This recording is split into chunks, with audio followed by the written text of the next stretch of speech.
Гянуунууд дээр маш их гардаг шүү дээ. Жимснээс үт гарч байгаа хэсэг. Тэгвэл бидний хэрэглэж байгаа, идэж байгаа жимс хүнсний ногооноос үт гарч иж байгаа нь бидний эрүүл хүнс хэрэглэж байгааг нь нотлохоо гэвэл та итгэх үү? Ер нь бол энэ үнэ. Юун түрүүн та бүхэндээ органик жимс, жимсгний талаар тайлбарласан зүг баха. Органик жимс гэж органик трейлингийн аргыг ашиглан ургуулсан жимсийг хэлж байгаа. Органик газар тариалан синтетик, пестицид, гербицид, бордоо, генийн өрчлөлтөө организм буюу GMO ашиглахаас зайлсхийдэг хөдөө аж ахуйн арга байгаа. Органик жимсний үйлдвэрлэлийн гол шин чанарууд нь синтетик, пестицид, гербицид байхгүй, органик жимсийг хортон шамштай тэмцэх, хогийн ургамлыг устгах зорилгоор синтетик химийн бодис ашиглахгүйгээр ургуулдаг. Бодис ашиглахын оронд тариаланчид үр тариагаа хамгаалахын тулд байгалийн аргаар энэхүү асуудлаар шийдвэрлэдэг. Тэр тусмаа Европын холбоо ургацын талбайд химийн бодис ашигласан жимсийг огт экспортлохгүй, хэрэглэхгүй байхыг хатуу өргөсөн байдаг. Синтетик бордоо хэрэглэхгүй байх нь хамгийн чухал юм. Органик газар тариалан нийлэг бордоог хэрэглэхээс зайлсхийдэг. Харин органик фермерүүд хөрсний үржил шим бүтцийг сайжруулахын тулд бордоо, бууз, органик бодис ашигладаг. GMO бус GMO гэдэг нь genetically modified organism буюу генийн хувьд өөрчлөлттэй гэсэн үг бөгөөд органик жимс нь генетикийн хувьд өөрчлөгдөөгүй байвал мэдээж бидний бие организмд сайн гэсэн үг. Органик гэсэн нэр томьёо нь олон орон зориулж баталгаажуулсан байдаг. Бүтээгдэхүүнийг органик гэж тэмдэглэхийн тулд органик баталгаажуулалтын байгууллагаас тогтоосон тусгай стандартыг хангасан байх ёстой. Эдгээр стандартууд нь улс орон бүрт харилцан адилгүй боловч ерөнхийдөө хөрсний чанар, хортон шавж, өвчнөд тэмцэх органик орцыг ашиглах удирдамжийг агуулдаг. Органик жимсийг сонгох нь байгаль орчинд ээлтэй, тогтвортой, газар тариалангийн үйл ажиллагааг эрхэмлдэг эсвэл синтетик химийн бодисд өртөхийг багасгах хүсэлтэй хүмүүсийн давуу тал байж болно. Дараагийн шалтгаан бол биологийн олон янзын байдал. Органик газар тариалан хортон шавьтай тэмцэхэд тусалдаг ашигтай шавьчны амьдрах орчныг хадгалах зэрэг биологийн олон янз байдлыг дэмждэг.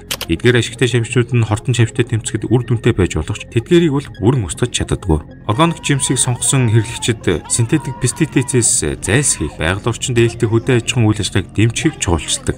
Жимсийг хэрэглэхийн өмнө сайтар угаах нь жимс нь органик эсвэл уламжлалт аргаар ургуулсан эсгээс үл хамааран шавьж үлдэгдлийг нь арилгахад туслана. Цаашлаад органик газар тариалангийн практикт гаргасан дэвшил хортон шавьтай тэмцэх арга техникийг сайжруулсаар байгаа ба хортон шавьтай холбоотой асуудал багтай өндөр чанартай органик жимс үйлдвэрлэх боломжтой болоод байгаа. За тэгвэл өмнө дурдаад байсан синтетик пестицид яг хүний биед ямар нөлөөтэй вэ? Синтетик пестицид нь хөдөө аж ахуйн орчинд хортон шавьж, мөөгөн цор, хогийн ургамал зэрэг хортон шавьтай тэмцэх устгал зориулагдсан химийн бодис байгаа.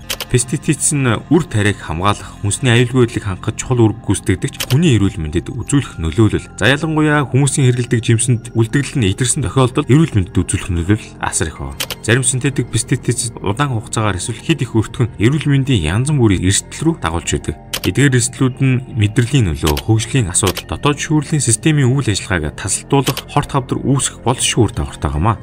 Гисэн хэдий ч эрсдлийн түвшин пестицидийн төрөл, хэрэглэсэн хэмжээ, өртөх хугацаа зэрэг хүчин зүйлсээс хамаардаг гэдгийг анхаарах чухал юм. Хүүхэд болон жирэмсэн эмэгтэйчүүдийг пестицидийн хордлогын болзошгүй сөрөг нөлөөнд илүү өртөмтгий гэж үздэг. Хөгжиж үе бие, ураг, зарим химийн бодисууд илүү мэдрэмтгий байдаг үлээ.